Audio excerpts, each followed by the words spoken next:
Assalamualaikum warahmatullahi wabarakatuh. Di sini saya akan menjelaskan tentang keamanan komputer.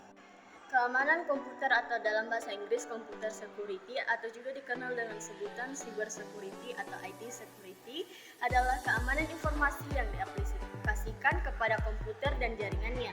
Computer security atau keamanan komputer bertujuan untuk membantu user agar dapat mencegah penipuan atau mendeteksi adanya usaha penipuan di dalam sebuah sistem yang berbasis informasi. Informasinya sendiri memiliki arti non-fisik. Secara tradisional, fasilitas komputer secara fisik dilindungi karena 3 alasan. Alasan yang pertama, untuk mencegah pencurian atau kerusakan hardware. Dan alasan yang kedua, untuk mencegah pencurian atau kerusakan informasi. Dan alasan yang ketiga, untuk mencegah gangguan layanan.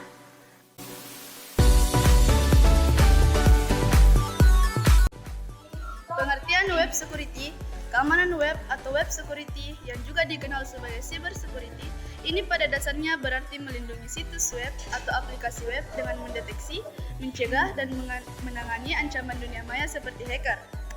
Seringkali, situs web dan aplikasi web rentan terhadap pelanggaran keamanan seperti halnya rumah fisik, toko, dan lokasi pemerintah.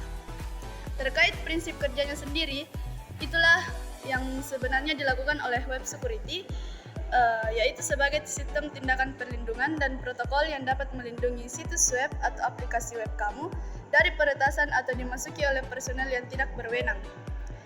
Jenis-jenis web security. Adapun beberapa jenis web security atau solusi teknis populer untuk mencegah threat atau ancaman meliputi.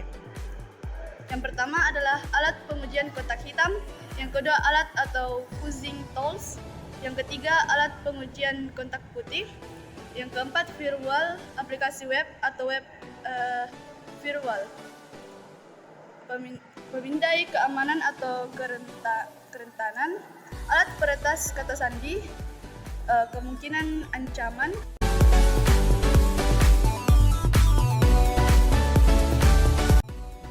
Manfaat web security. 1. Menjaga keamanan data konsumen.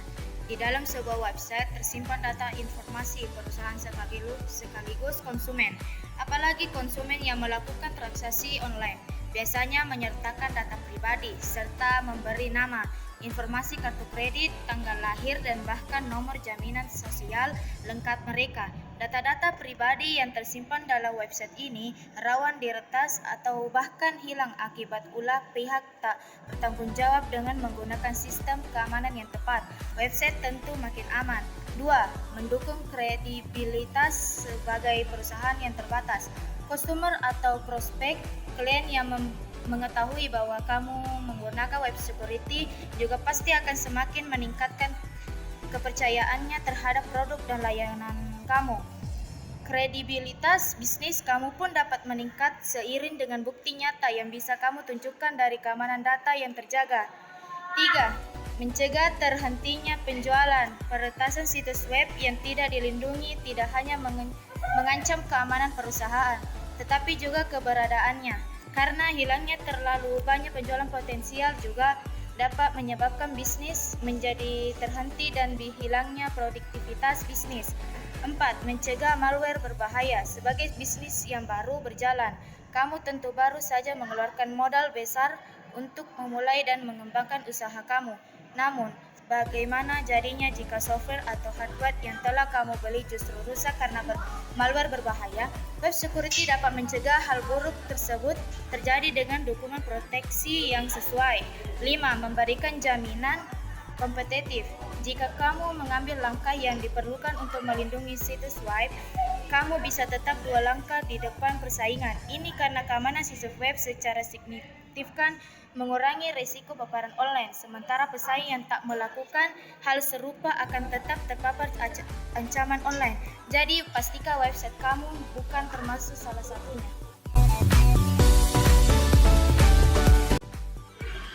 Macam-macam ancaman pembobolan web. Dalam membahas tentang arti web security, hal tersebut tentunya tidak terlepas juga daripada apa saja macam-macam metode ancaman pembobolan keamanan website. Di antaranya adalah yang pertama cross-site scripting atau XSS. Tipe macam metode pembobolan web security yang pertama yaitu cross-site scripting atau XSS. Metode ini adalah kerentanan yang memungkinkan penyerang memasukkan skrip sisi klien ke halaman web untuk mengakses informasi penting secara langsung, meniru identitas pengguna, atau mengelabui pengguna agar mengungkapkan informasi penting. Yang kedua, ada SQL injection. Metode berikutnya yaitu SQL injection atau SQI. Ini adalah metode yang digunakan penyerang untuk mengeksploitasi kerentanan dalam cara database menjalankan query penelusuran. Penyerang menggunakan SQI untuk mendapatkan akses ke informasi yang tidak sah, mengubah atau membuat izin pengguna baru, atau memanipulasi atau menghancurkan data sensitif. Denial of Service atau DOS dan Distribute Denial of Service DOS. DOS atau DDoS untuk yang terdistribusi ini dijalankan melalui berbagai vektor. Penyerang dapat membebani server yang ditargetkan, yaitu infrastruktur sekitarnya dengan berbagai jenis lalu lintas serangan atau traffic attack. Saat server tidak lagi dapat memproses permintaan masuk secara efektif, server mulai berperilaku lambat dan akhirnya menolak layanan untuk permintaan masuk dari pengguna yang sah. Yang keempat, phishing. Phishing adalah jenis cybercrime yang memanfaatkan email, telepon, maupun pesan teks untuk mengelabui korban agar memberikan data sensitif berupa informasi login maupun detail kartu kredit.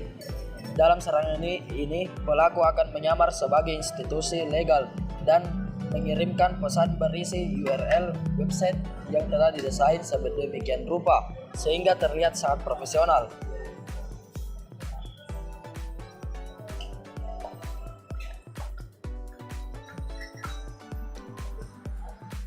Malware adalah salah satu jenis software atau virus yang berbahaya dan dapat merusak menonaktifkan sistem kerja dari komputer. Contoh dari virus ini seperti worm dan virus lainnya. Kemudian tujuan dari virus ini yaitu untuk memasuki dan terkadang merusak sistem komputer, jaringan atau server tanpa diketahui oleh pemiliknya dan dapat mencuri file dan data dari user tersebut. Salah satu contoh virus malware yaitu Trojan. Trojan adalah salah satu jenis malware yang dapat mengancam atau merusak situs web yang kita miliki. Cara menginfeksi sistem komputer dengan Trojan yaitu membuat paket menggunakan Trojan. Attacker terlebih dahulu membuat malicious kode atau paket yang berisi instalan kode yang biasa digunakan oleh pengguna lain.